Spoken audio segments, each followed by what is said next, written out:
Well, this is episode 363 of the 3 Point Podcast, presented by the Memorial Healthcare Wellness Center, voted the best health club and gym for 2025. That's 3 straight years now. And if you've ever been there, you know why. Follow the Wellness Center on Facebook for more details. We're also brought to you in part by AZee Branding Solutions, Rivals Taphouse and Grille, Success Group Mortgage and Servicing, and the Shiawassee County Fair. And before we catch up, I owe Jared an apology. I had a date lined up with him last Saturday night down in Detroit for Chi-Town. It completely slipped my mind, brother. Yeah, man. It was an awesome show. I think they're going to be playing at Tin Roof again later on this summer. So Tin Roof is all-time great live music location. I mean, they got the Tin Roof live music, like flashing sign that's above the stage. That's like, it's like made to be taken pictures of, like on film or something like that. It's like perfect. The music's not too loud where you can't conversate, but it's also loud enough where you get that like live music experience. And there's just something awesome about being in a band. Like my cousin Casey's in the band Chi-Town. They put on a great show. They had a run of like 3 or 4 bangers right in a row. It was like an old Tim McGraw song, like Heart Don't Forget, something like that is what it was called. Right. We Are the Night, John Party, like Heartache on the Dance Floor. Like they ripped off like 3 or 4 right in a row that really got the crowd going. It was awesome. Like, and you think about Tin Roof, like I've never been there when there hasn't been a Tigers game going. You would have thought there was a Tigers game going. It's like it's slam packed, and it's my buddy Spin comped it to like Tin Roof is like a Nashville bar in Detroit. It's kind of what it's like. It is sort of. I've never been to Nashville, but I can picture it. It just was an awesome show, man. And you were missed. You told me, I texted you. I was like, "Where are you?" Like I thought you were coming. Like I was expecting you to say, like, "Yeah, I'm parking right now. I'll be there in 15 minutes." You go, "I'm watching the USFL game." I'm like, "Oh, you went to the USFL game?" You're like, "No, I'm watching on TV." So yeah, man, we really missed you. I mean, clearly you had bigger things going on with the USFL game on TV. Watching Rocky Lombardi throw passes. Thank God I didn't have to watch that. I will say I did chuckle at that text when you said, "Where are you?" Because I was kind of expecting the same thing, like, "Oh, I've got backed up. I'll be there in 10 minutes," or something like that. And when he replied that he basically forgot, I was like, I just let it go. I let you guys hash it out, but I almost was gonna say something like, "I think you got stood up, Jared." We should clarify. I wasn't watching the USFL. I was watching the Tigers and flipping it back at the commercial. That's what I was doing. Yeah. But no, it's an awesome show. Every time I go, I'm like, man, I wish I was in a rock band. I don't know who told me this. Like, I feel like it was like right when we started this podcast. There's like a joke, like back in the '80s, everybody had a band, everybody had a rock band, and now it's like it's flipped around. Everybody has a podcast now. Right. So it's true. Like, so I don't know. It's pretty good. It was cool seeing Casey drum, and they're putting on a great show. The crowd's loving it, man. The thing about Tin Roof that's like kind of magical is, so at the start of their set, they started at 5:30. There's maybe 10 people dancing on the dance floor. The way it's set up with like tables kind of mixed into it, it like looks full at 10 people. But then you fast forward to 9 o'clock when they're about wrapping up. It's like there's 100 people on the dance floor, and it's still not too congested. It's like I don't know. They just did a great job designing that place, and I'm glad that they had the chance to play there. I really think they kind of rocked the house. I thought they did a good job. And Tin Roof is a unique place. Every time I've probably been there 5-6 times in my life. Every time I've been there, it's always like a 2000, like it's a band from your generation, Matt. They're playing, All American Rejects. They're playing Fall Out Boy. It's like pop punk type music, which I like, but I've never been there and heard a country band. And I think a lot of the people that were there listening probably thought the same thing. Like, hey, this is kind of cool. It's kind of different. So no, it was an awesome show. They play all covers, right? Did they write, or do they have any of their own one original? They got one original. Yeah. Oh yeah, I remember. I think we debut it. We debuted it. Absolutely. Yeah. We debuted it on the podcast. Run Me Through or Run Through Me. I can't remember the name of it. Right. But you've got to be good. Like if you're gonna do cover music, you got to be good. Yeah. Because if you get a good crowd and you're trying to play the Tim McGraw songs or the songs you were naming, and you're not good, the crowd's not going to be out there on the dance floor. And we know Chi-Town, they obviously have the reputation, it precedes them, as they say. So no, that would be a cool show. Sounds like you really missed out, Ted. Yeah, well, I'm glad to hear they're going to be there again, and they got some other big gigs coming up, including a show. Set a reminder in your phone right now, Ted. Set a reminder. Yeah, I'll make sure I do. Anything else been going on with you guys? Do they play? They've got that festival we talked about down at MIS, but do they? They're playing there. Do they still play at Rivals or any like little like local spots anymore? Or are they Durand, they past play that? downtown Durand coming up. Yep. I think June 24th. They have their Wednesday night concert series there. That's always really well attended. It's right downtown Durand on Main Street. The bars bring out tables and stuff. I mean, Awesome. it's a great setup over there. And I think they're also, I haven't looked at the website or the Facebook page here recently, but I think they're playing at Frankenmuth again. That's always a big show. Yeah. That's one of your go-tos, right? You love going to shows there. Yeah. Country Fest. It's really good. And they rock down the house there too. Yeah, it's awesome. I mean, it's every time I go, I'm like, man, I need to come to more shows. So that's my big takeaway. Every time they're at Tin Roof, I'm definitely going to go. Anytime they're in my area, Detroit, I know they played at Royal Oak a couple times as well. So yeah, it's awesome. You were missed, as Bernsey said, and I second that. As anything else going on in my life, man, not really. That was the big kind of highlight. I had that circled on the calendar for a couple weeks. Right. Went out to Royal Oak for a little bit after that. I was exhausted. I don't know why. It was like 10 o'clock. I think it was because I was dancing. I was like 10 o'clock. I was ready to call it a night. That's pretty rare. Usually I can burn it pretty deep into the night. But 10 o'clock, I was seriously like falling asleep at the bar. I was like, I got to go. So no, it was just a great time, man. And I'm looking forward to more shows this summer. We're kind of in the perfect with the NBA Finals. I like to call this like 2-week period with the NBA Finals. Right at the start of June. This is peak summer right here. This is what you circle the calendar for. We had a beautiful day here today, 80 degrees. This next 2 weeks, while we still got sports going and we're not officially in those dog days of summer where all you can watch is the goddamn Tigers. Like now is the time to really cherish these next couple weeks. These next couple weekends are big ones coming up. So enjoy it. Yeah, if you tune in, the Stanley Cup Finals also will be going on. I know we're not with the Red Wings being out. We don't talk about the hockey, the NHL playoffs a whole lot. But Stanley Cup is usually, if you've got nothing else on, probably better. No shot at the USFL, but probably a safer bet to turn on the Stanley Cup Finals than a USFL game. Or what is it now? That was nuts, man. That was on the TV at the bar. And it's at Ford Field, like right up the road. You would have no idea that was even going on. Like I will say too, like Arlington Renegades fans did come into the Chi-Town show. Poured in. What they are. Okay, so their son plays for the team. In other words, probably is why they're there. But there was 2 Arlington Renegades that came from Ford Field to check out the show. So it's funny when I looked, there was a quick shot of the crowd and it didn't look that bad. I've seen some in some sites where there's absolutely nobody there. I mean, this looked like that's indoors. I think this looked like maybe MHSAA Class C, Division 3 maybe. Yeah, I think what? It's amazing, dude. Rocky Lombardi. Oh my gosh, the fact that he's still out there throwing the pigskin around. That was all I needed to see on that league, man. We thank God for Jake Bates that we got him to our team. Great kicker.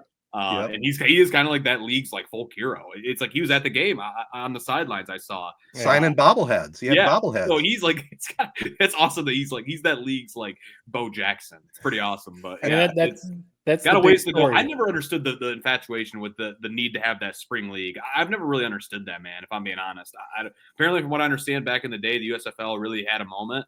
I mean, they had the number 1 draft pick go there, right? Doug Flutie. They signed a lot of good players. Larry Zonka, some others. Jim Kelly. You talk about shitting on flag football last week. I mean, that's what your anger should be pointed toward is that league. So it is interesting. I mean, you can see, I guess, the intrigue. I guess like, oh, this is the window where there's no college football, no NFL. What if we had a football league in the spring? But I honestly think, even as obsessed as Americans are with football, you almost need a little break. It's almost nice to have this 2-month where you are watching the start of baseball season. You are watching the NBA playoffs, March Madness, some other stuff. It is almost nice to get this little break from football, even though there's not, because it's the NFL draft, practice starts. So there's not really a break. I think the biggest thing, there's no big names. I mean, you're listing Rocky Lombardi as one of the quarterbacks. Really? If there were some, like you said, Doug Flutie, Heisman Trophy winner. I think like Warren Moon played in that. There were some legit players in the USFL back in the day, and there's just not anymore. I think there was. Go ahead. Sorry. I was going to say, I think there was a 30 for 30 on the original USFL. Small potatoes. Yeah, and it had a legitimate chance to make it, because back in those days, the NFL didn't have the dragged out season they do now. They certainly didn't play 17 games and didn't play deep into February. But the owners, particularly Donald Trump, got greedy, and they wanted to send that in there. Well, he had to. That's a fact. Yeah, I know. That's what I've heard too. That he kind of is the one that killed it. Yeah. Yeah, He's and on he a wanted to roll. go up against the NFL, and that was a no-win situation. He wanted to move him to the fall. They had everything going in the spring, but Yeah. That is a killer, man. That's like you just got to hold off a little bit longer. And it would be great. Like it's probably in our best interest that league did fold. I mean, Right. it's like what we're doing with the golf right now. It's like Live League, which it is cool. The Live is actually coming to the Cardinal at St. John's, which I'm actually might go to that. Why not? The thing that's also cool about that, real quick, just side tangent, is that Cardinal course is open to the public. So I've thought like, hey, why don't I go play it the week before, and then I'm gonna go watch these pros play it. It's like not even gonna look like the same game, the same course. See if you can beat whatever DeChambeau shoots Right. at the same course. Or Where are they one-man where are scramble they it from playing their at? tees. Where are they So playing it's in Plymouth. It's Yeah. the Cardinal at St. John's. It's like it used to be like a monastery, and Oh, I know where that's at. It looks like a magical place, like Right. resort, everything to it. One of my buddies I work with is actually going to probably be a member there, so he's been telling me all about how awesome it is, and I'm like, they just came out with a Michigan Golf Live, which I want to get that guy on, Michigan Golf Live's head guy on our show. I wish I knew his name off the top of my head. Bald guy like me. We can unite. But no, it looks awesome. But anyway, yeah, USFL. The thing I never understood about USFL, when I think of when I'm missing football, it's like nobody's missing football right now in spring. You're missing it in like when you start to get a little taste of it, the preseason, the training camp. Like somewhere right around mid-July is where I would put that league. Mid-July to run it right up to the start of football. Well, I think in listening, I remember when The Rock, because he's one of the part owners of this current version of the UFL. I remember him talking about it, and the whole idea is, I don't disagree with you, Jared, but the whole idea is dudes can play this season and then still possibly get picked up by an NFL team. If the league was in the summer, NFL camps are already underway. So the idea is that this is like a minor league. Hey, if you didn't get drafted or if you didn't get signed last NFL season, play in this league, show some teams what you can do, like Jake Bates, like you said. You might get a shot in the NFL. Quarterback. I remember a quarterback I think got signed from that league. But yeah, and I think he ended up starting a few games last year for I forget the name, but I think he started a couple games. The Panthers, though, the Michigan Panthers, they lead the league in attendance. I think it's like 16,000 or something like that. So I think the team in DC, like the Defenders, they're around like 10, 11,000. They're second, but the Michigan Panthers, I don't know, something about people in Detroit and Michigan. Still have that memory, man. Go out and support those Panthers. Anthony Carter, still remember it. Bobby Hebert to Anthony Carter. It was a good team, man. Hey, back in the day. Back in the day, for sure. Hey, I want to remind everybody our other great partners include Jacobs Insurance Agency, Kori Shook & Associates Real Estate Services, Nelson House Funeral Homes, and ALS of Michigan. ALS of Michigan, that's our partner of the week. For the past 40 years, ALS of Michigan has worked to fulfill its mission, helping people with ALS. ALS of Michigan also helps their families and caregivers live life as fully as possible. And by the way, Tiger celebrated it yesterday. I guess it's not the term to use, celebrate it, but they honored ALS yesterday, and today is officially Lou Gehrig Day. If you were going to miss that, I was going to be like, come on, man. How did you not know that? Okay, you nailed it. Should have never doubted. Yeah. Never doubt me, Jared, other than I stood you up. Other than showing up to the Chi-Town show. That's right. We'll get the show going here with the Prep Spotlight, and we have a very special guest coming up. Rex Wheeler, the owner of the Owosso Speedway, will be joining us for an extended conversation. You're not going to want to miss that. It all gets going right after this. All right, guys, our final official Prep Spotlight of the year. We may touch upon a couple of high school things next week, but this is the Prep Spotlight presented by the Jacobs Insurance Agency, local, independent, and trusted. We're going to start right off in track and field, and you guys will probably agree with me. Let's make it unanimous. Our Prep Spotlight Athlete of the Year, Trice Tokar. Fair enough? Spoiler alert, he won then, huh? Yeah, he made it a grand slam and a 4-year sweep at the track and field finals. We talked about his 12.6 performance last week. He went 15 foot to clinch the championship in pole vault. That's getting up there. Tokar was quoted. He admitted he definitely had some nerves going on. Think about that pressure. You've won 3 straight. Everybody thinks you're going to win that 4th one. That's a lot to put on a guy, but he made it work. I mean, there's been some wrestlers in high school and in college that kind of pull off a similar feat when in state or national championships their first 3 years. And then, right, same thing. They're just expected to win it, and there's nerves. Or I've heard people talk about if they're rolling. I mean, I've never done this, but if they're about to bowl a 300 game, right, go into that 10th frame, it's like, oh, you start getting a little nervous. So no, man, that's awesome. That's insane. 4 straight state championships. I think it's safe to say he's the only athlete in Michigan in their 100 years. And they probably haven't had pole vault 100 years, but they've had MHSAA sponsored events. He's got to be the only guy that's ever won the pole vault four straight times, wouldn't you think? You would think so, yeah. I would think so. I'm not going too far on the limb. I could be wrong, but that's an amazing feat. And he'll be playing football in the fall at Alma College. Also in local track news, Chesaning took home the D3 state championship, 57 points ahead of last year's champs, Poamo, Westphalia. Caleb Walker led the way, winning the 110-meter hurdles, finishing second in the 300. He also ran a leg of their first place 1,600-meter relay with Cole Meyer, Blake Horner, and Zach Harlan. So, we talked about the Chesaning Indian spring success, and track team takes home a state championship. Very, very well done. We've said it before on this. We talk all high school sports on this podcast. It's not a surprise sometimes when you see a class come through a school. Football team's good. Basketball team's good, maybe the wrestling team. Oh, and then the track team or the baseball team. Like it's not a surprise. And they're kind of in one of those swings right now. Yeah. Pretty cool that they're dominating the sprinting events. Pretty rare in our area where you see them win those hyper athletic events, the hurdles, the sprinting relays. It's like we're not used to that around here. So absolutely different breeds out there, man, at Chesaning. Yeah. But hey, Morris, how about Morris? For a little teeny school like Morris, they had a couple state champions in the D4 finals. Logan Smith took home the gold in the 100, and Oliver Long won the shot put. It was the second track title. Back to the Indians. It was the Indians' second track title in history. The last time was 2017. So nice job by their head coach, Dylan Harrington. In baseball, Ovid Elsie beat New Lothrop 7-2 in the district championship after stunning aforementioned Chesaning. They beat Chesaning 5-3 in the semifinals. Wow. Same Chesaning team that went 16-0 in the league. So big upset by OE, and they got the win in the title game over New Lothrop. Like I mentioned, Brody Howard got the W. In softball, New Lothrop won its 5th straight district on their home field, beating Ovid Elsie 12-2 in the championship game. Mallory Hero got the win. Get this for a stat, boys. The catcher, Victoria Hennege, she's been on a little bit of a roll, hitting 750 in the last 9 games of the regular season. That is smacking the softball around. That's crazy. Langsburg won the district 5-4 over Lansing Catholic. Bella Latusik ripped a walk-off 2-run double in the bottom of the 7th for the championship. That I saw a little bit of that film on local news, and that had quite a celebration with a walk-off hit to win the district. That's what a thrill, huh?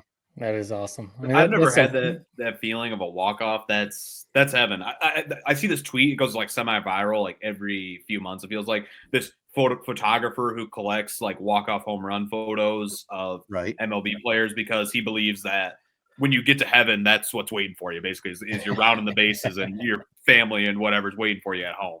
Kind of a magical way to think about it. Yeah, you know what? I just since I'm probably the closest to that feeling, I just had a little zoom in on. I was gonna what say that looks like. Yeah, pretty magical, man. You'll never think about those the same way again. Absolutely. They say you see a light.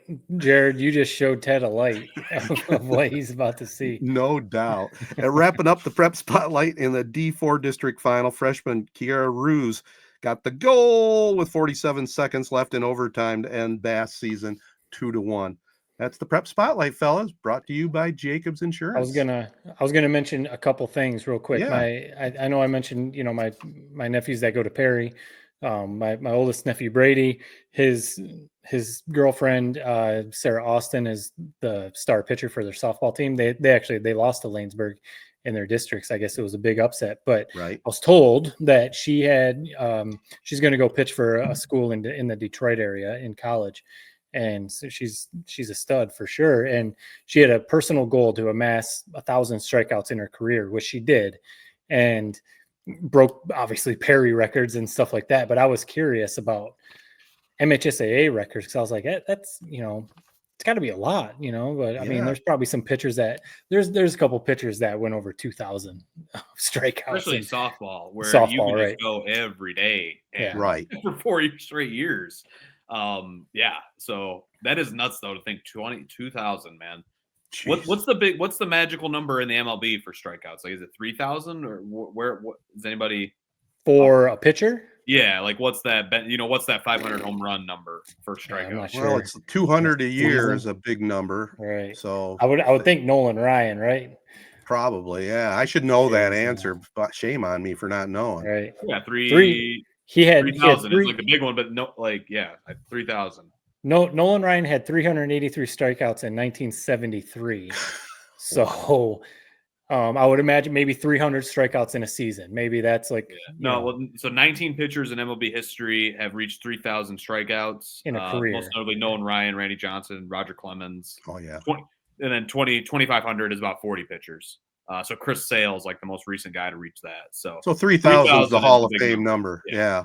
A guaranteed Hall of Fame. Kind of like 3,000 hits for a position player. Right. I was going to ask you guys. So one more quick thing. I know with Rex coming up, we're going to run a little long tonight on this podcast, but a wild thing that I don't know. I'm just curious your guys' thoughts real quick. So one of my buddies, he now lives in the Dansville area. His son plays for the Dansville baseball team, varsity team, and they won their district. And he was texting us, and he said their opening regional game is going to be on a Wednesday. The regional championship game is on Saturday, and then they would turn around if they won that and play their quarters after that game on Saturday. What? Is that just insane to you? Like, you have no time to celebrate your regional championship because you got to go eat a sandwich and then get ready for your quarterfinal. Like, that just makes no sense to me. I what think it does is normal. It screws you where if you have one stud pitcher, right, you're burning them. You got to burn them in that first game to make sure you get to that second game. Whereas a team, it benefits a team that's a little deeper in pitching.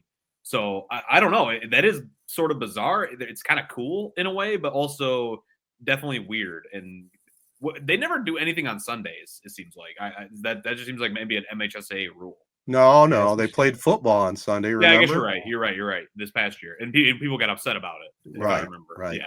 I wonder if it's a facilities thing. Maybe they don't, or maybe it was. Are umpires? Is that still an issue? Yeah, that could be. That's a little.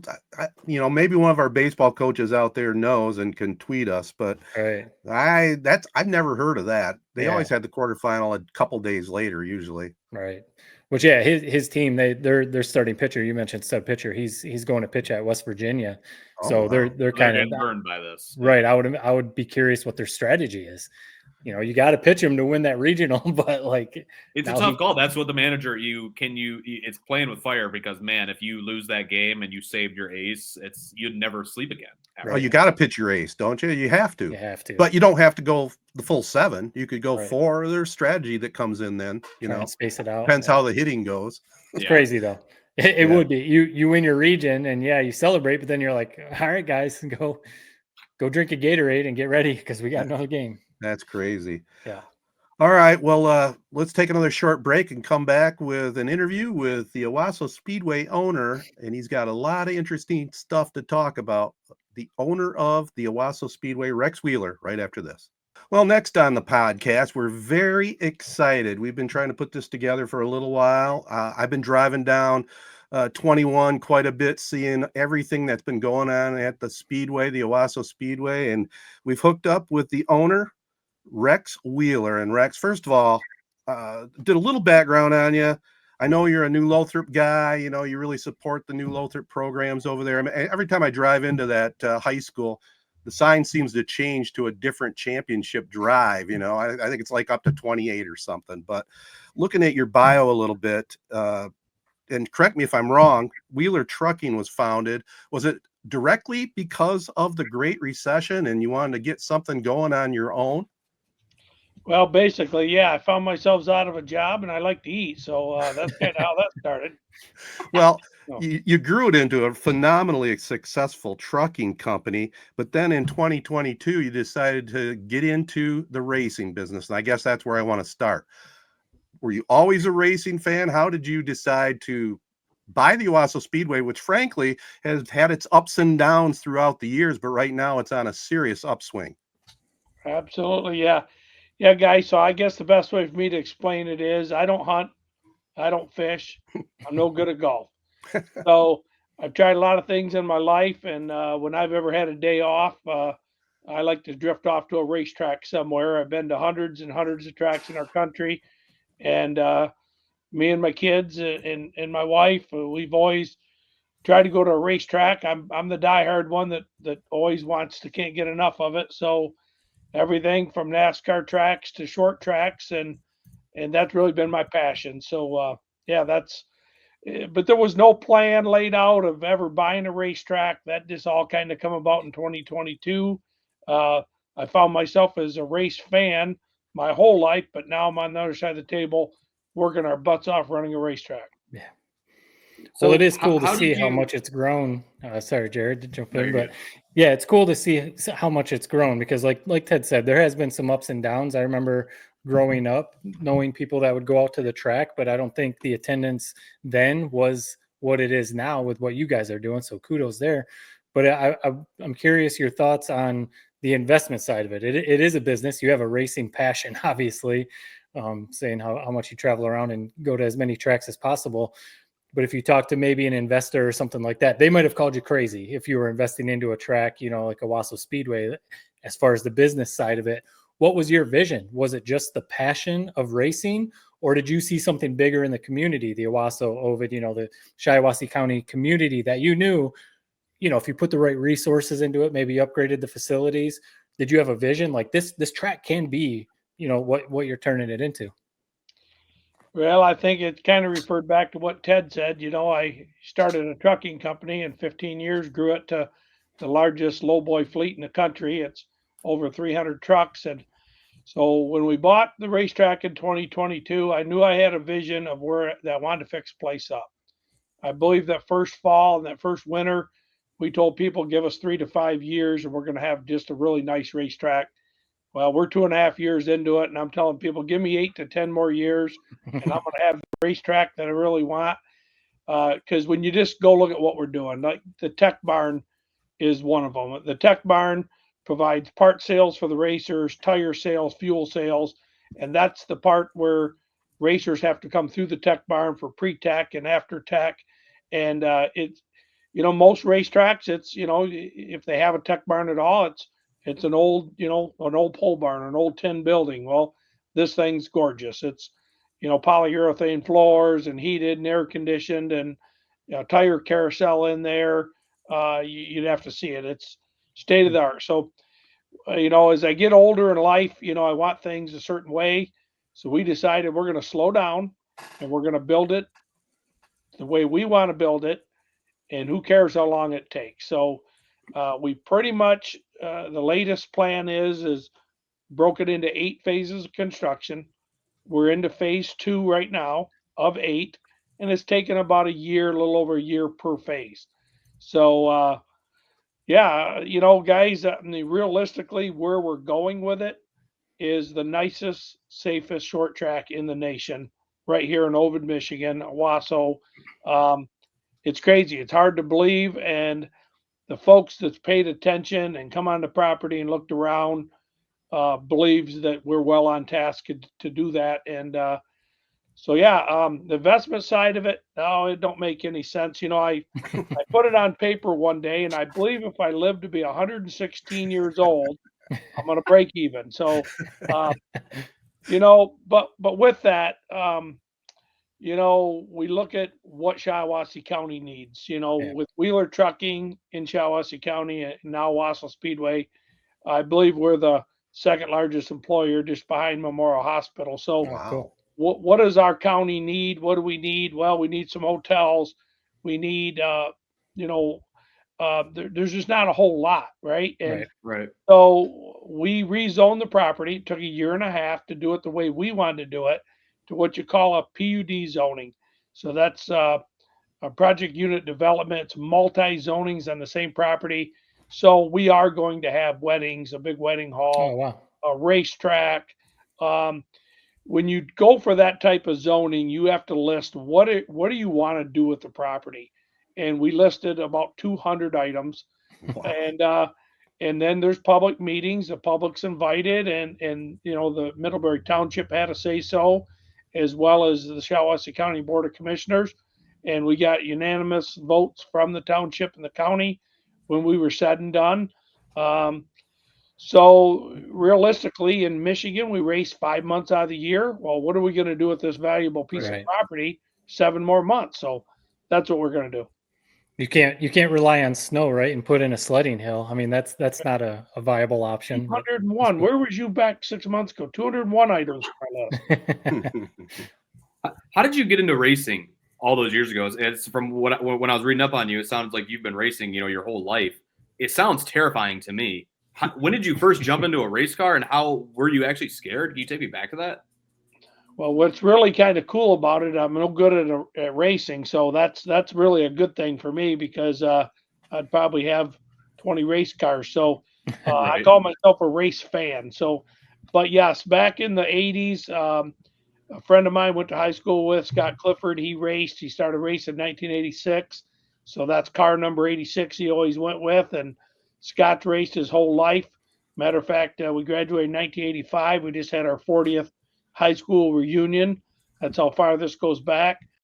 Wow. So me and some other friends at high school found ourselves out at the racetrack watching Scott race, and me and a couple buddies said, well, let's put a race car together, and we named it we numbered it Car 85 because we graduated in 1985, and this was 87 or 88. It was 87 because I raced 87, 88, 89, mainly at Owosso Speedway. Again, no plans 40 years later to buy the plate. I wasn't good, but I had fun. I remember waking up on Sunday mornings after Saturday race and thought, man, I got to wait a whole week to do that again. That was fun. It was just, I don't know. It's different of what you get into in life. And Ted mentioned, our town, and, I'm big with our school and our sports and supportive of our little town, and Shiawassee County, you can't get a better place to do business.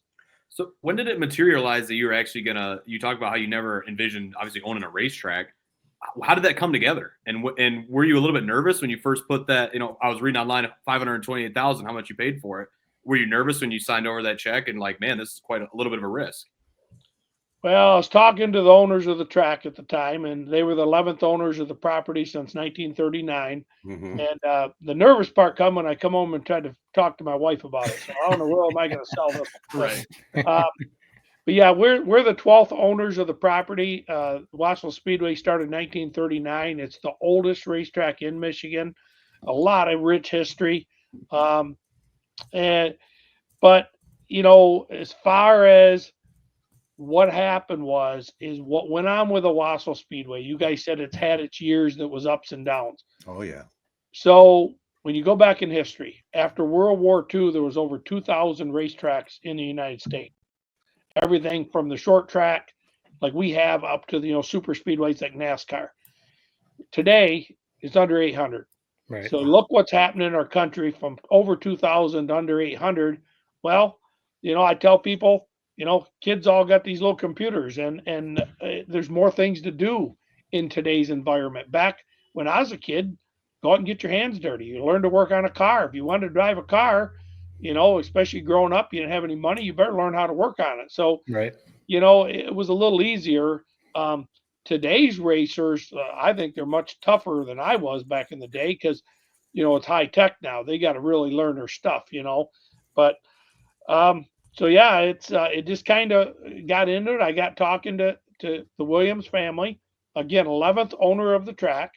And I can tell you guys, there wasn't an owner of that track since the beginning that didn't have good plans and planned to put on some racing, and maybe be their small business they wanted to run, make a living, but they tried. It's hard. And most racetracks, you have a day job, and you get there on the weekend, swing the gates open, and try to put on a venue. So it's tough. So I couldn't have owned the track to do what we're doing at our level even 10 years ago. So for me, it's the right time, the right place. And we've caught the attention of all the way to the top of NASCAR with what we're doing. Matter of fact, some NASCAR officials will be at Owosso Speedway for a couple events this summer. Cool. By design, we have 3 Wednesday races, one in June, one in July, and one in August, because you can bring in those big names and the NASCAR guys that are busy on the weekends. And because NASCAR is really going back to their roots, they're coming back to the short tracks and the small tracks like they started in the 50s and 60s and 70s, and we're on their radar. We want to have a NASCAR truck race. How do you get racers? Do they reach out to you, or do you reach out to them, basically? How does that work? Well, we have our local divisions. Okay. So your local divisions, we start racers out at 6 years old. So we start out with it's a go-kart. Nowadays they call it a mini wedge. Mhm. There's a junior division, which is 6 to 10-year-olds or 6 to 9-year-olds. And then the senior division is 10 to 14 years old. And then when you start getting into the sport compacts, it's like a front wheel drive car. Right. And then you get into your pure stocks and street stocks and modifieds and outlaw super late models and sprint cars. So we have 16 different race cars going to race at our track this year, 16 different classes. So we got 6 of them that we call our local classes. So Right. it could be anything from a 13, 14, 15-year-old child that grew up in quarter midgets or mini wedges, and watching them go up into the different leagues. So some of it's homegrown on us, but when you get into your bigger shows like Must See Sprints, that's a series that kind of goes around and hits tracks throughout the Midwest, and we got on their schedule, and it's getting easier for us. We're able to ask for a race and get a race because of the investment, because of the property, because of the concrete, because of the seating we now have. We're getting some venues that other tracks are just not able to get. I go way back, Rex. When I was a young kid, my next door neighbors used to always go to the races on the 4th of July, and I would tag along with them. I'll never forget the excitement, the roar, and in those days you had the quarter-mile track as well, and it was all dirt. And I remember coming home from there with my nose just stuffed up with dirt, but it was a great night. You were talking about the Owosso Speedway being your goal is to be the best short track in the country, and you're well on your way. I was looking at where NASCAR races, like Martinsville's the shortest track right now at 5'8", isn't it? Yeah. No, Martinsville's a little bit bigger, but Bristol Motor Speedway is a half mile. We're a 3/8 mile, so we're in between a quarter and a half. But Bristol would be a good example to it, except, believe it or not, they built 160,000 seats around a half mile track at Bristol. It's crazy. We're going to 20,000 seats. Yeah, that's amazing. I was going to ask the question though, for people listening that have never been to the races, when they come out there, typically on a Saturday night, Saturday afternoon, tell our listeners, what they can expect, what they're going to see there, how it all works. Yep, absolutely. Well, right now where we're at for the 26th season, we seat over 11,000 fans. Keep in mind, for the 23 season, when we opened our gates for the first race, I bought the track at the end of the 22 season, we sat 4,000 people on old pine boards. Right. And now we've aluminum bleacher boards. We seat over 11,000. So for a $15 general admission ticket, if you're over 60 or over, you get $12, $3 off. And as well as our veterans, first responders, and all that. You get to come in for, where does mom and dad, and keep in mind, 15 and under is free. Right. Where does mom and dad and 2 or 3 kids go for $30 right. on a Saturday night, right?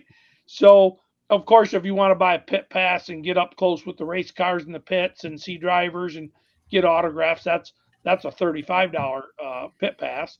But to come out and sit in our stands and watch racing, we start at 6 o'clock. We want the show over with by 10. We want their attention for about 4 hours. That's our goal. Is we got color changing lights that we flash in between the start of races. The kids like that, and quite frankly, I like it. So, they can really enjoy their night. And Ted, the track was dirt for many years. That track was dirt, then asphalt, then dirt, then asphalt over the years, and now it's asphalt. So, and don't get me wrong, I love dirt racing too. I've been to a lot of dirt tracks. in this country, and yep, you get used to it and you get used to loving it with that dirt, but you're a little bit cleaner when you leave Owosso. It's an asphalt track. You don't have the dirt. And so it's just a great place to go, for the money. And we're finding, on some holiday weekends, we're still getting a lot of people because I think times are a little tough out there. And I don't know if everybody's got 500 or $1,000 to go up north and rent a cabin or get 3 nights worth of hotels. So, to come out to a race, for 50, 60, $70, cover your food and ice cream and all that. I think it's just a great night out. For sure. And I mean, I think that's part of the draw that people have to like minor league baseball versus going to maybe a Tigers game, or if they, minor league hockey game, instead of trying to fork over the money to go to LCA for a Red Wings game. It's a similar kind of thing, right? It's a little cheaper. There might be a little more fan involvement and access to the drivers or access to the athletes. And it seems like, is that kind of part of the vision that you guys have? Like, you're never going to be MIS, you're never going to, be on the NASCAR circuit necessarily. So, okay, yes, we want to improve our facilities and all that stuff, first of all, but then are you also thinking of how can we do like meet and greets with the drivers? How can we get some fans, those younger fans down in the pits where they can sit in the car or they can come into the tech garage and check it out? Do you guys have a lot of ideas like that you're hoping Absolutely. Guys, when we bought the property, it was 37 acres. We bought 4 surrounding properties. We got 208 acres all combined now. There's going to be hotels on property. There's going to be campgrounds. And it's about the fan experience. So me growing up as a kid and going to Northern School, I remember going on field trips. But you know what? I never went to a racetrack on a field trip. So we're going to have field trips. We're going to work with our area schools, and we're going to bring kids in, and we're going to have some race cars on the track on the field trip so they can hear the roar of the engines. But we're also going to take them through. We're going to eventually, when this is done, have an area where some old retired racers put their cars on display, their fire suit, their helmets, the literature, have some films and little videos we can show them and get them excited about auto racing, when they're 6, 7, 8, 9, 10 years old, because we this is my sport, right? So when I hear my friends that love to hunt talk about, boy, I'd love to go to Montana or Alaska or the things they want to do at what they love.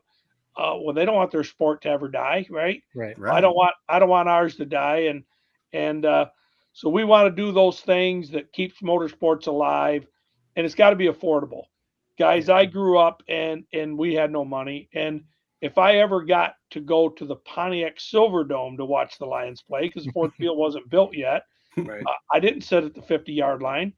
I sit in the end zone. I couldn't afford the 50-yard line, but I still got to watch that football game. So our vision at Owosso is when we're done, when you look at the track, the north side of the track, aluminum bleacher boards, which is new today, that's going to be our cheaper seats, $15 general admission. When we build the south side of the track, it's going to be flip down seats and cup holders, a little bit more of a comfortable venue, but those are probably $30 seats. Don't know yet. Okay. And eventually Owosso West and everything we build, but it still lets people come to the same venue. And the difference is when you're wrapped around a 3/8 mile track, which is fairly small, just a little bigger than a quarter mile, there ain't a bad seat in the house. Where I will admit, when I was in the end zone and the ball was at the 2-yard line at the other end of the end zone, it was hard to see what's going on, right? So you got what you paid for if you was at that 50-yard line, a little better angle. I can tell you, the Owosso Speedway, the way we're building it, there is not a bad seat in the house. You can sit on the bottom row, and our new grandstands go 34 rows up. The bottom row, you can see that entire racetrack. How much of your time and resources, like I think if I was in your shoes, I'd be spending all my time and money and energy on the cool things, the lights, the speakers. But how important is like the tech side? Like you mentioned the tech barn. I'm reading online about, the safer barriers you guys have put in. How much of your time is spent to improving the actual like racing experience for the racers compared to for like the fans, if that makes sense? Absolutely. Well, first of all, what you do when you build a team like this is you bring in experience. So we have the people that are on our team, they live auto racing. This has been their passion. So the guy that runs our tech barn, right? He has been a little bit of a race car driver, but he's been more of a crew chief, right? Well, a crew chief in the bigger racing, they're responsible setting that car up, make it turn, make it go through the corners, make it go fast. And quite frankly, what can you get away with without getting caught in a tech barn, right? Even NASCAR, you hear of them, somebody got disqualified because they're running that fine line of what's legal and not legal, because that's the difference in winning and losing. Well, who do you hire better to make sure it's an even playing field for all these racers than a guy that knows how to cheat, the guy that knows what they look for, right? I don't know that part of it. I know as a race fan, my part of it. So you build a team by bringing in the experience, the guys that know what they're doing. We got a couple of the best announcers on the mic that there is in auto racing. One of them's a Hall of Famer, the Michigan Motorsports Hall of Fame already. And then our tech guy, right down to our team. And what we do for our fans and our racers, we're human. We know racing, but it's always an evolving industry. And when you make a mistake, you talk about it, you tell them what you're going to do to fix it. So what we have learned in 2.5 years, if we have a problem at Owosso, it will be fixed next Saturday, not 3 Saturdays from now. Our opening night, 2023, they were on foot, backed up to the road in a misting rain. We didn't even know if we were going to get the race in. They were so excited to come in. Well, what we found out, we had 4 ticket windows. We had no idea they were going to flood us. Well, guess what? Next Saturday, that's 7 days later, we had 12 ticket windows. Well, guess what happened? We let them in so fast we couldn't cook French fries and hamburgers, hot dogs quick enough. So we bought 2 more deep fryers and punched another hole in the wall, right? So we fix it. But what we're doing with the team we have, again, I love auto racing. I don't want to see any racetrack struggle. I don't want to see any racetrack close. You know, in Michigan, what's really cool, we have one of only 2 states that have an organization to put us racetracks together, to work together for the better of the sport. And there's only 2 states that do that, and that's Wisconsin and Michigan in the whole country. So it's called the Michigan Speedway Promoters Association. And I tell our members, my fellow partners in the industry, you know, if we can help you, lend a call, you know, give me a call. There's so many things that we do the same, dirt tracks and asphalt tracks.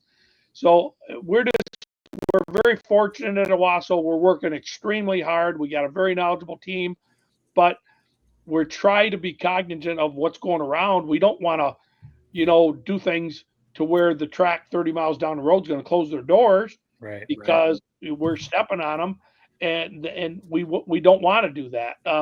With that said, when you're up on the game and you're working hard and you're working every day hard, sometimes it appears that, you know, it's just different, I guess. But anyway, everybody knows in Michigan motorsports that Owosso Speedway is a friend to all. Matter of fact, I think there's 8 or 10 or 12 of us tomorrow on a Tuesday night leaving Owosso to head to Berlin, one of the nice tracks on the west side of the state. Yep. They got a beautiful race tomorrow. They got Eric Jones from NASCAR racing in it, some other big names. And my daughter Madison just said tonight, she goes, I'm excited to go tomorrow. And I said, why? And she says, because I don't have to work. Night off for her. You know, you talk about your team a little bit, Rex, and I know you do a fair share of marketing. First question I have is, do you still go by the Big O? Do you still use that in any of your materials at all, or is that kind of put to the side now that you've taken over? Oh, no. The rich history of Owosso is going to move on. So, yep, somebody, I don't even know when that thing started getting called the Big O, and it's the Big O to this day. Beautiful. I love it. I also know you were involved in the I-500 up at Sault Ste. Marie. You were a big partner up there. Tell us how that all came together. Well, again, that's the big snowmobile race for people that don't know. Yeah. So the I-500, for years, I thought that was a snowmobile race on snow. It's not. It's a race on ice. So what it is it is a true 1 mile oval. That is a huge track. Yeah. And these snowmobiles got the studs and the cleats, and they race 500 laps, 500 miles. Jeez. The first one that started in 1969 took almost 13 hours to complete. Could you imagine? You remember snowmobiles back in the day? Oh, yeah, I had one. Well, they had a few, evidently, that made it to the finish line, because one of them's on display at the I-500. It's the snowmobile that won the race in 1969. Wow. So anyway, that is an amazing organization that has kept that going. I believe they've raced every year except they took COVID year off. That's it. And so when you think about Michigan motorsports, we race at all of our racetracks about 5 months. And then what do we do for 7 months? Well, some people jump on a snowmobile. So we got a lot of snowmobilers. So we just thought it was a really good match. And we got introduced to the I-500 team and started talking, and they promote our race in February and we promote their race all season. They get out and help, and that's an all volunteer organization at the I-500. And Let me tell you what, they have now created in 2024 a summer tour where they go around to auto racing venues, to Berlin and Owosso and Birch Run and all of our great tracks, promoting their one race that they have the first Saturday in February every year. And it's just great people. We got so many great people in our state. So we wanted to rub shoulders. And again, what we love about that race is we get to watch it. We don't have to work. Quick follow-up on that, Rex. They have their event one weekend out of the year. What about the Owosso Speedway? Is that possibly down the road you could put on a couple events in the wintertime? Well, in the future rezoning, when you research the history, and what's really neat about today, if you play around with the computer long enough, you'll find it. There was a auto race or a snowmobile race at Owosso Speedway. Oh. I believe it was 1972 as a 100-lap race, Mm-hmm. and it's all out there. So we put that on our list: snowmobile racing. Things that we have to look at, though, when you look at the I-500. They start putting down millions of gallons of water, making a nice track. And right, when they drop that green flag, they usually got 14 to about 18 inches thick of ice. Jeez. Well, those carbides in 500 laps digs down to the dirt. So they're through that ice. Well, could you imagine that happening to us and they get onto our asphalt race surface? Right. That wouldn't be good. That wouldn't be good. So we got to strategically figure out how to do it and where to do it. So, and you mentioned the Big O. Yes, it's called the Big O, and we're really into the future of our sport, which means we got to invest in the kids, the 6-year-olds on up, to get them started early.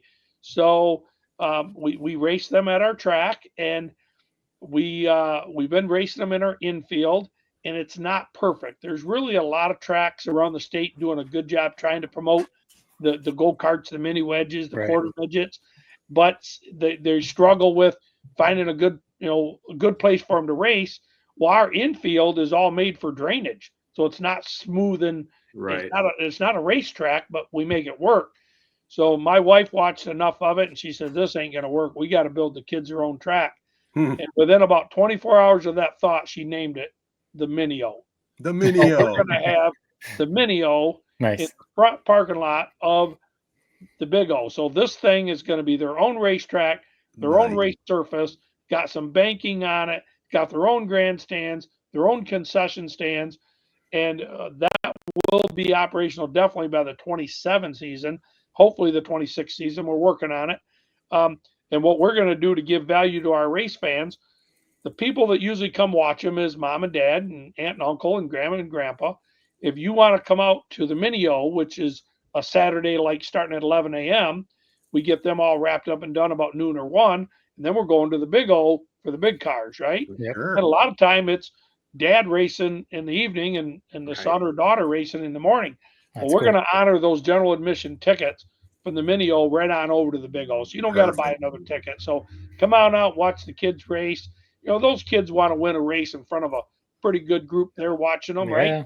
Nothing better than a picture taken with a bunch of people in those stands. Absolutely. Holding up a little trophy or something like that. That sounds awesome. Well, I got to say, a bunch of my family still lives in the area, and one of my nephews, he's in middle school. He goes to Lanesburg, but he is a huge NASCAR fan. Eric Jones, of course, is his favorite driver, and they've started going to the track the last couple summers. And it makes me think, I grew up going to MIS. We always went to the August race when I was growing up. I was a big NASCAR fan. Jeff Gordon was my guy. But the Owosso Speedway was a little down when I was growing up. So we didn't ever go. Listening to you talk about all the events and everything going on, I wish it was because that would have been a really cool thing to do in the summer. I want to ask you, though, maybe the last question for me, about the reputation of stock car racing. I've heard some people, I'm down here in Charlotte, where, the Charlotte Motor Speedway, and I mean, Hendrick Motorsports is down here. I mean, it's the heartbeat of NASCAR is right down here in Charlotte. And I've even heard people down here talk about the reputation of stock car racing, NASCAR and stuff has been a turnoff for them to go out to the track. And I remember people talking about, being honest, with Owosso Speedway, it was just almost like a big party and they wanted to go see a race, but they didn't like the environment at the track. Has that been a thought for you guys? I mean, think about, NASCAR used to be the Winston Cup Series, and, you used to see every car was sponsored by, a beer sponsor or cigarettes or something. Not that that's bad, but it had the reputation of, it was just a big party. You go to a race and it's just a big party. And if you want a family event, it wasn't necessarily the thing that you would go do.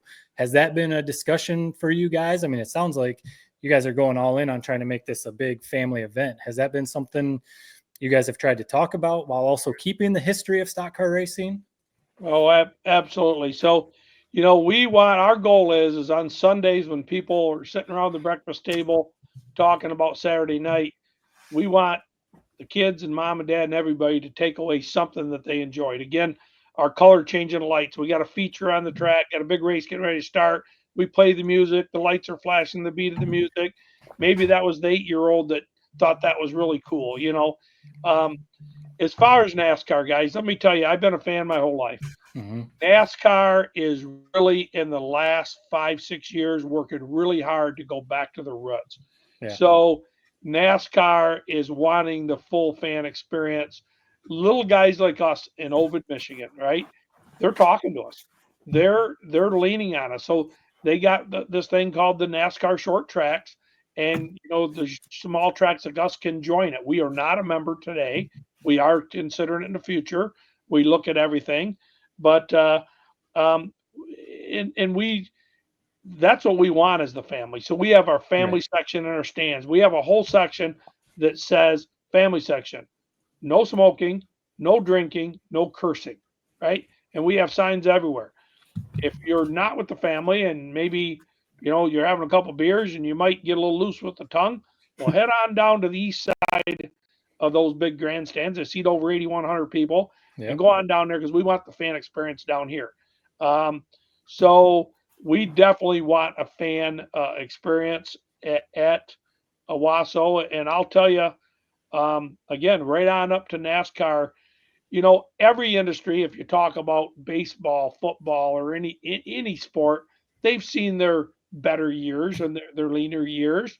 And NASCAR has paid attention to their fans and what's going on out there. And I'm telling you, they're on a comeback and they're thinking the right thing. I like it right on down for our little short track, what we're putting on here, right on up to, I like what I'm seeing at the top levels of our sport. And I think that's going to trickle down because, for example, Eric Jones, I believe, is racing at Owosso. We'll find out for sure on August 20th. It's on a Wednesday. He's racing tomorrow at Berlin. We've got, this is a really cool one. Again, we have 3 Wednesday races. Our July one is on July 16th. Kevin Harvick, the NASCAR champ, and his 12-year-old son, Keelan, are racing. Now, the 12-year-old is racing. He drives a full stock car. And he'll be 13 when he races at Owosso in July. And this kid is going to be one you're going to want to watch. His name's Keelan Harvick. Braxton Bush is another one coming up. That's Kyle Busch's son. Yep. And to me, I get really excited about seeing that next generation. For sure. After, I was a Dale Earnhardt fan. Yep. And watching Dale Jr. enter the industry. And so I really get excited about them kids. Well, Kevin Harvick and Keelan raced against one another for the first time this past Saturday in Bakersfield, California. And they broke the big night into 2 separate races. Just happened to be Kevin Harvick won the first race and Keelan, the 12-year-old, won the second race.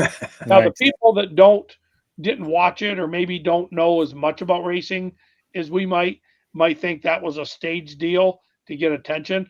Guys, it wasn't. This kid can drive a race car at 12 years old. So we're excited.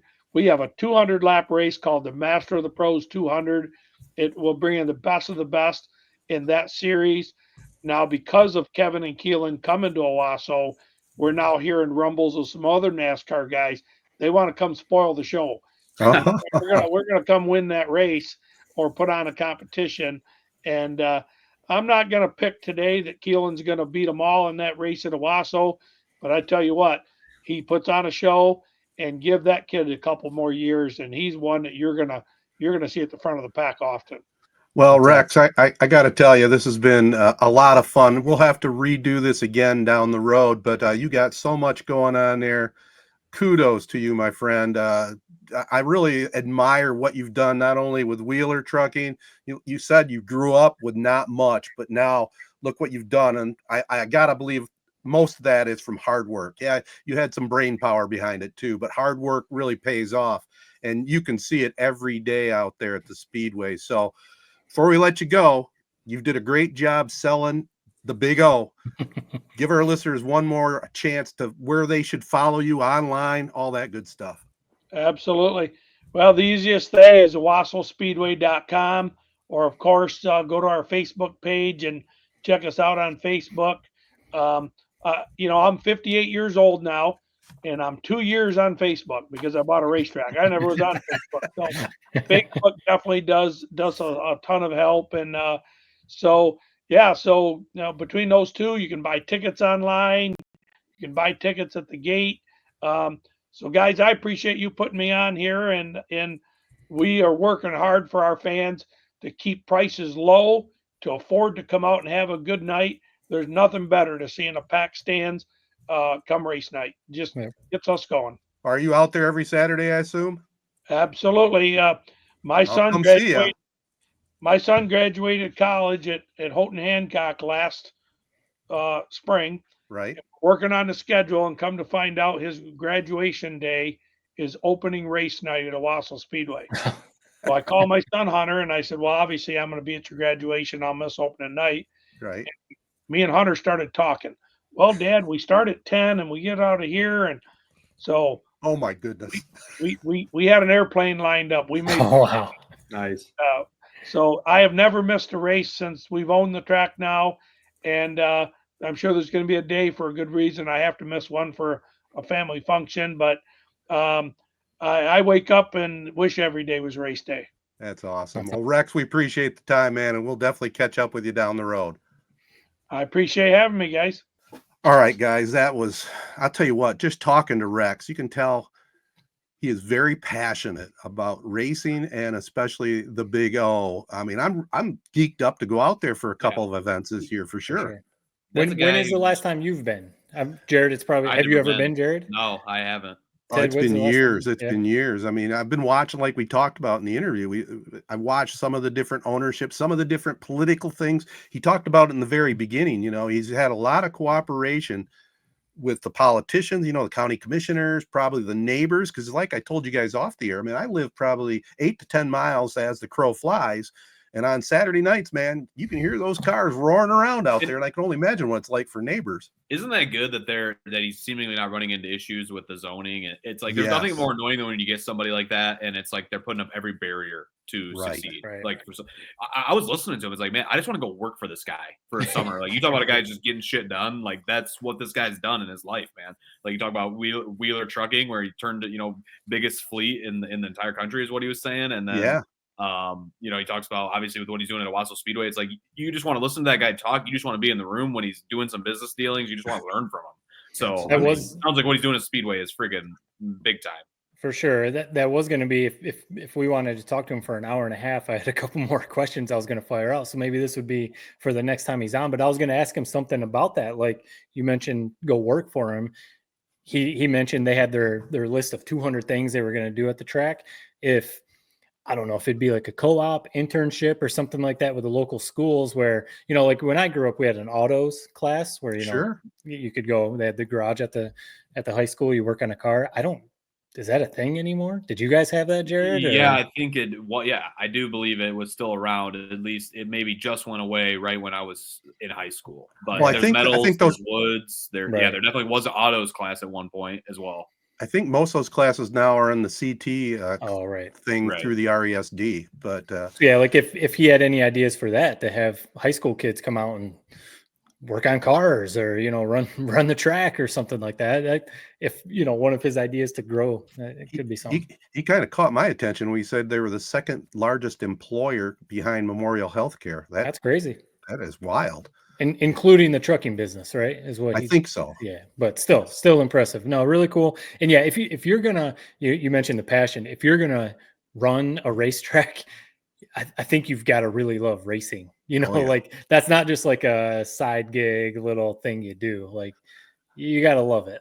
Well, and I'll tell you what, like he said, he would never have it paid off until he was 110 or something like that. But he is investing big time into that place. I mean, it's just it's gorgeous watching the work. The concrete alone out there is just unbelievable. I do remember driving by there on Saturdays, and after some rain, and they used to park in the grass, and it was just a muddy quagmire. Now it's all nice and concrete. It's beautiful, just beautiful. Nice. Go out and watch, that's for sure. Well, we'll do a little sports here, guys. Not a lot because we're running a little bit out of time, but I've got the Tigers on right now. We're recording this on Monday night, 11-1 now over the woeful White Sox. They got the other Chicago team coming into town this coming weekend, though. Cubs and Tigers. Awesome. I just got an email today. They're selling standing room only tickets now. I mean, it's going to be a sold out series. That's awesome. I mean, neither team really affected to be here. Like I know some people, if you would have bought these tickets like at the start of the year, it's like $10, and then the teams have just been on an absolute tear. The Cubs, I believe, have this like also. I'm talking about my butt right now, but they have from what I understand, like a rookie that's been lighting up, and then they also have our former catcher Carson Kelly. He's been like bombing home runs. So yeah, it should be a fun series, man. I mean, the Tigers. What more can you say about them? They are the team. They're the best in the league. Keep it rolling, man. They'll have 40 wins after tonight, and the Cubs 37 going into tonight. So it's going to be a great matchup down at Comerica without a doubt. And the other nice thing about the Tigers, they just got Parker Meadows back today. That's good to see. So they're starting to get a little healthy now. Yeah, I'll be curious to see how they mix him in, because Veerling came back and then kind of got to go back on the DL or whatever, the injured list. So yeah, I'll be curious how they work Meadows back in, because like we've said before, Baez and the other outfilders have been playing well. So very first play, Benetti had a great call. He makes a diving grab in the first inning to save a run. And Benetti goes, just like riding a bicycle, like, Austin Meadows is back. It's like, that guy is pretty unbelievable out in the field, man. What do you guys make of one of the big stories is the other night, Tarek Skubal was pitching a gem and Hinch took him out after 90 pitches in the 7th inning. And then they ended up losing the game. And, the big story is obviously his contract's coming up in a couple of years, and they're talking about 10 years, $400 million. People are like, if Hinch doesn't trust the guy to throw more than 90 pitches, I saw something. He's only thrown over 90 like 4 times in the last few years. And there's guys like Skeens has already thrown like almost 20 times over 90, and, a bunch of other guys. Is that a little bit, I don't make too much of that one single game. Right. But if overall they don't trust him to go over 90, over 100 pitches, are you giving him $400 million, or, or you think Hinch is just playing the safe game right now? I love Hinch. I trust him. To me, it's like there are certain games where you do let him go the distance. For example, the previous start Skubal had, you let him go to the complete game, shutout. I mean, he's pitching so damn well. His pitch count was so low. To me, I don't understand burning his arm personally. If it's the playoffs and we are in that situation, all right, let's give him the 8th inning and maybe even the 9th if he gets through the 8th quick. But no, to me, I didn't have any problem with it. At some point, the goddamn bet. It's funny what people will just create controversy out of anywhere. It's like Skubal pitched great.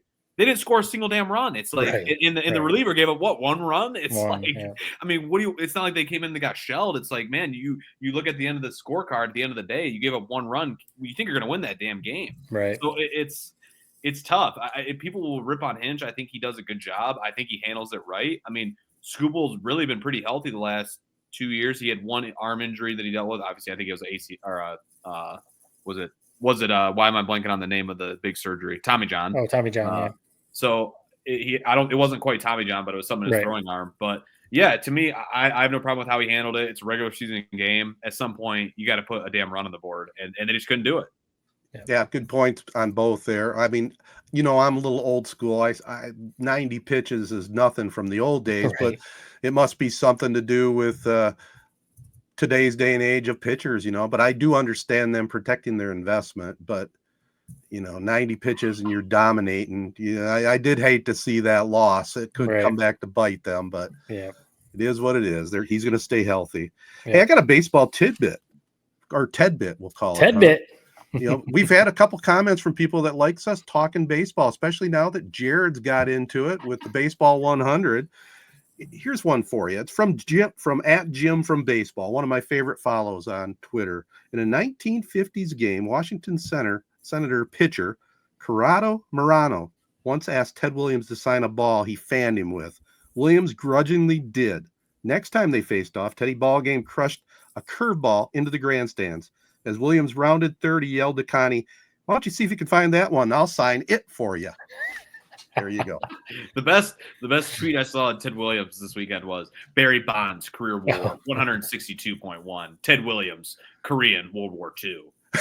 Dude, he's awesome. Badass. He ruled, man. He really did. He was awesome. He was pretty awesome for sure. I mean, with the nickname Teddy Ballgame, I mean, it's kind of like Johnny Football. I know it's attached to Johnny Manziel, but that's just a heck of a nickname. The Splendid Splinter, too. That was another one he had. Yeah. Go figure that one out. Hey, other big news, or is it big news? Frank Ragnow retiring from the Lions. What are you guys' thoughts on that? Sucks, man. I mean, you can't act like it's nothing. I mean, the Lions at the start of today were a better team than they are now that he's retired. Whether he was good for 6 games, whether he was good for an entire season, whether he was good just as a veteran presence in that offensive lineman room. It sucks. It is what it is. I don't know. It seems like he was holding out for a contract. Maybe they didn't give him what he wanted, and then he said, "Screw it, I'm just going to retire." It sucks. Is it a deal breaker on the season like some people are making it out to be? God, no. But you always want depth on the offensive line and defensive line. And anytime you lose one of those guys, we're going to goddamn knock on wood, we're going to lose one of those guys week 1. It happens. It feels like every week we lose one of those guys. So it's a bummer. I think we'll be okay. But it's if you were to ask me, would I prefer if he would have came back? Yes, 100%. Yeah. Yeah. I mean, you look at the Pro Football Focus grades and just other statistics, and he's arguably the best center in the league over the last 4 or 5 years as far as sacks given up and pressures, penalties, and all that stuff. I mean, he almost has a flawless. I think in his career he only gave up 6 sacks, and he's good. Really, really good player. All pro every year, almost Pro Bowl. So yeah, that alone sucks. But the injuries were really starting to add up. I don't know. People were saying he was holding out for contract. It almost seems like it was more let me see how I feel physically. Right. Let me start to do this. And if I don't feel good, man, I'm going to hang it up. It more made me think people were, the Lions traded up to draft Tate Ratledge out of Georgia in the 2nd round, the offensive lineman. People, of course, had their complaints about that. Later, I think in the 5th, they drafted Miles Frazier, another lineman. People had some questions about that. To me, it more is the whole trust Brad Holmes, and Brad we trust. Maybe they were talking to Frank Ragnow and he was like, listen, this might be the year I hang it up. You may want to draft a lineman or 2, which they did. They've got that Mahogany kid that they drafted a year or 2 ago. Obviously, Penei Sewell, Taylor Decker are fine on the tackles. Graham Glasgow came back. So they have options. I mean, the big one are the rookies. If that Ratledge, the 2nd rounder Ratledge from Georgia, if he can be 2nd round level, which he was at Georgia, I think things will be fine. You know what I'm going to say though. With a quarterback like Jared Goff, you better have a really good offensive line. And I'm not taking a shot. He's not out there scrambling around like Lamar Jackson. So that's the one ooh, man, to me. I saw someone say, though, Frank Ragnow missed 1 game last year, and that was the game that Jared Goff went 18 for 18. So, I mean, maybe it's not that big of a deal, but it is a big deal. He was a great player. It sounds like he was on board with the timing. There was something to do with contract or with money or something that I saw, and I'm not sure where the rumor started that he was mad about his contract. I don't know if that was just a Twitter social media thing or was something legit. I'm not sure. Yeah, I just think it's when somebody's not signed and he hasn't officially retired yet, and they're starting OTAs and all that thing. I think it's the first thing you turn to, right? Right. Yeah. It's understandable. The big thing, the big name that everybody throws out is okay, go get Trey Hendrickson now. It's like, I would love Hendrickson, and I will say I did watch Hendrickson's like 10, 20-minute interview when he went to the Bengals facility a few weeks ago, and I was like really impressed with what he was saying, and seems like a good dude, and he's smart. And I appreciated how he got out in front of it and was like, hey, this is what's going on. Like, I'm here to talk about it. But do you guys think they still need to make that swing? I mean, we all wanted Max Crosby last year. Now, that was when the team was entirely depleted by injury, and I felt like we kind of had to if we wanted to compete. Turns out we were right. The defense fell apart come playoff time. Do you guys still feel like we need to make another move, or are we just accepting this as our roster heading into the year? I'd love to have him. I'd love to have him on the team. I just don't know what you got to give up. Yeah, that's what I was going to say. The price tag. If they've got to give up way too much, then no. I think, and it all hinges on if Hutchinson is going to be back to, the level that he was. If he is, then I think this roster is really, really good. Right. But there's a question mark there with Hutch, and then just depth overall. And if all they want is a couple of draft picks, and you want to pay up, then yeah, go get him. But I'm not ready to trade 8 draft picks and do all this other stuff. Right. And to me, when you make that big deal, like I like Henderson, he produces. You kind of want the Max Crosby, the guy with some flair, the guy with some star power. Right. If you're going to do that, and I seem shallow when I say that, but you sign Trey Hendrickson. I don't know if the Trey Hendrickson jerseys are going to be flying off the shelf tomorrow. It's and again, if he wins the Super Bowl and he has 12 sacks on that season, I don't care. But to me, when you give up a ton of picks and things like that, I want a little bit more cachet to him. And that's kind of what I like about him, is that he doesn't have that. But at the same time, I want Max Crosby type flair. I don't know though. If he came to Detroit, I think his jerseys would be flying off the racks. Detroit fans are maniacs. You kidding me? Right. Yeah. I mean, yes, it would. I mean, we'd buy freaking Zadarius Smith jerseys, for God's sake. Right. Yeah. And let's wrap up with just any thoughts on the NBA. The NBA finals are coming up. There's going to be a new pregame show coming down the road. Any thoughts on as the NBA season winds down? NBA on TNT wrapped up. I mean, obviously, it's so bizarre. Like, I don't think anybody knows what exactly is going on. It's like there's still going to be a show next year, but yet they're all crying as they're signing off. It's like I don't understand. I know. Which one is it? But it's probably just the fact that, I mean, flat out on Turner Sports, TNT, it's not going to be that. It's not going to be exactly the same way it was, the hell it's been for the last 20 years. It's an all-time show, man. I thought how they signed off. I mean, Ernie Johnson's speech in his final line. I mean, what a tough thing that, like, you think about. Hey, Ernie, we need you to sign off on what's been 30 years of us doing this, and he nailed it. I mean, no surprise, Ernie Johnson's the man. They're all the best. Charles Barkley, Kenny the Jet had a great speech as well, I thought. Shaq dropping an F-bomb, that was classic. I mean, it's going to be interesting to see where it goes. I mean, everybody's got their 2 cents on it. Oh, it's going to get messed up. It's this, it's that. It's like, I don't know. The way I look at it with ESPN is Pat McAfee joined ESPN and didn't seem like his show changed a whole lot. So if they follow that same blueprint, I don't think anything's going to change too much.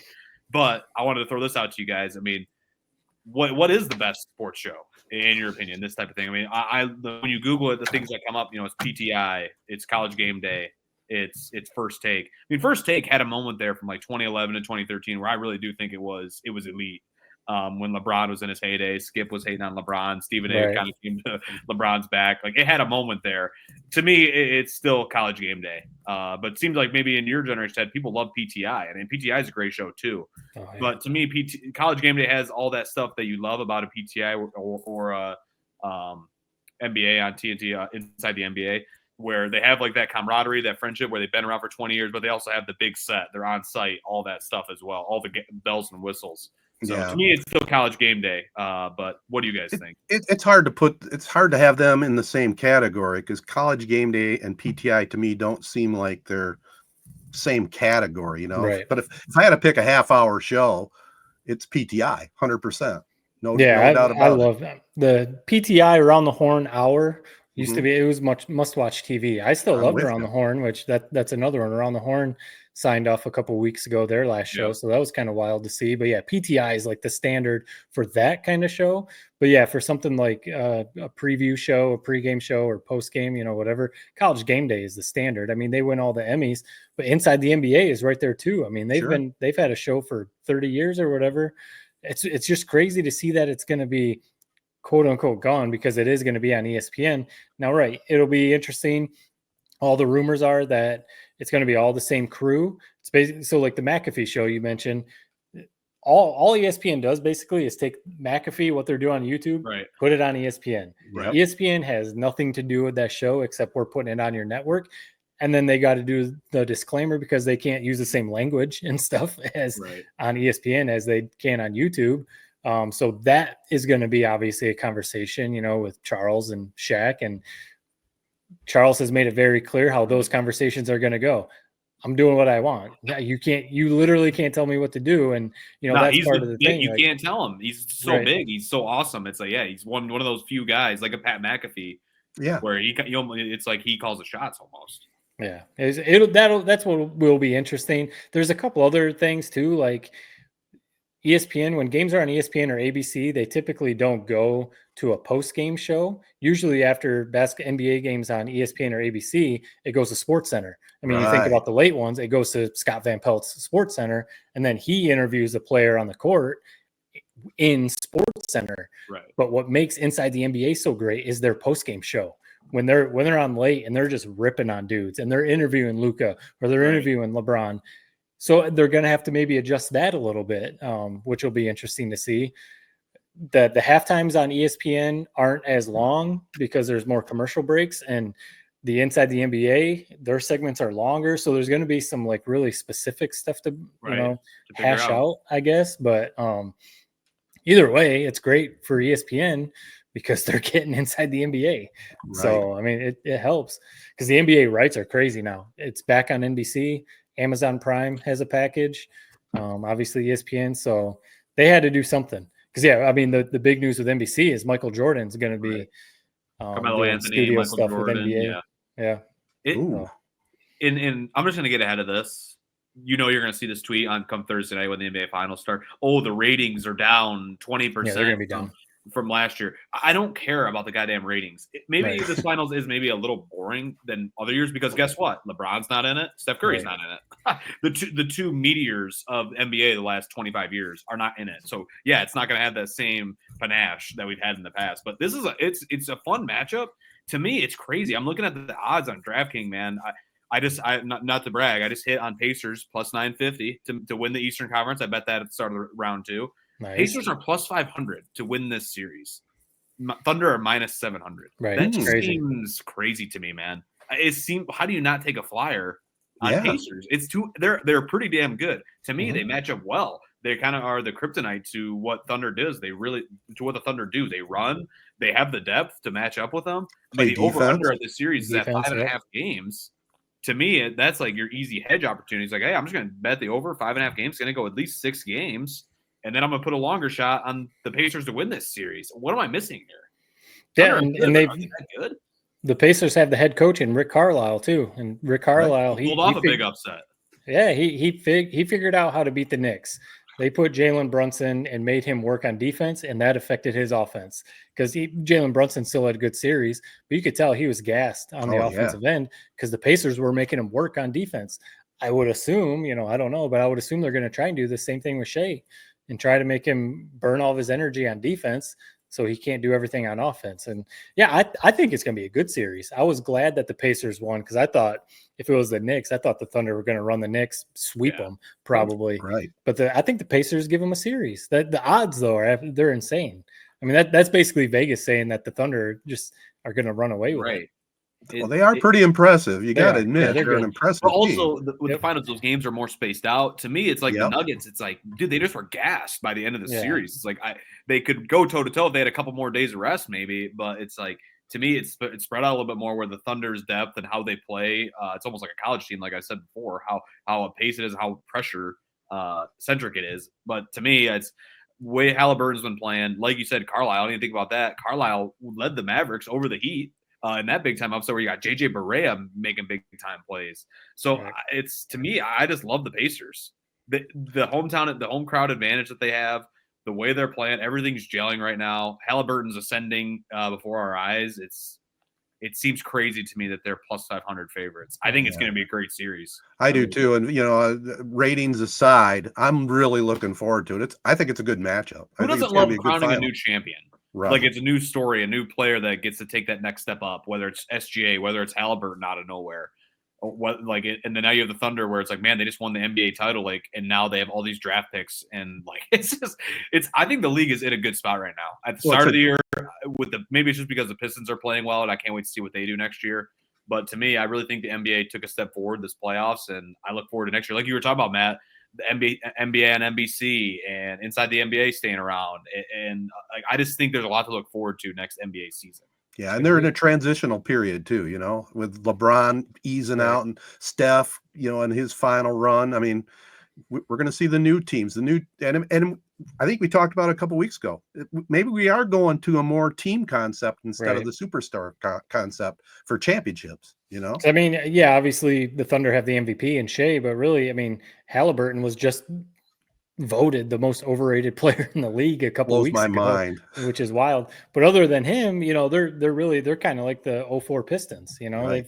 They've got Halliburton and then a bunch of really good role players and a really good coach. So well, it starts Thursday night. We'll be tuned in for sure. Hey, I think we made it through podcast, boys. Unless you got anything else you want to add. Let's call it good. Yep. Special thanks to the Memorial Healthcare's Wellness Center. Join their summer Shape Up Challenge. That starts June 4th, so you better get on board now through July 30th. And keep in mind, they're voted the best health club and gym for 2025, 3 straight years now. Also want to thank our other great partners, AZee Branding Solutions, Jacobs Insurance Agency, Kori Shook & Associates Real Estate Services, Nelson House Funeral Homes, Rivals Taphouse and Grille, Success Group Mortgage and Servicing, Shiawassee County Fair and ALS of Michigan. Special thanks to Rex Wheeler for filling us in on all things good at the Owosso Speedway. That was a fun convo, and we look forward to many more convos down the road, boys. Peace and love, everybody. Be kind. Thanks for listening.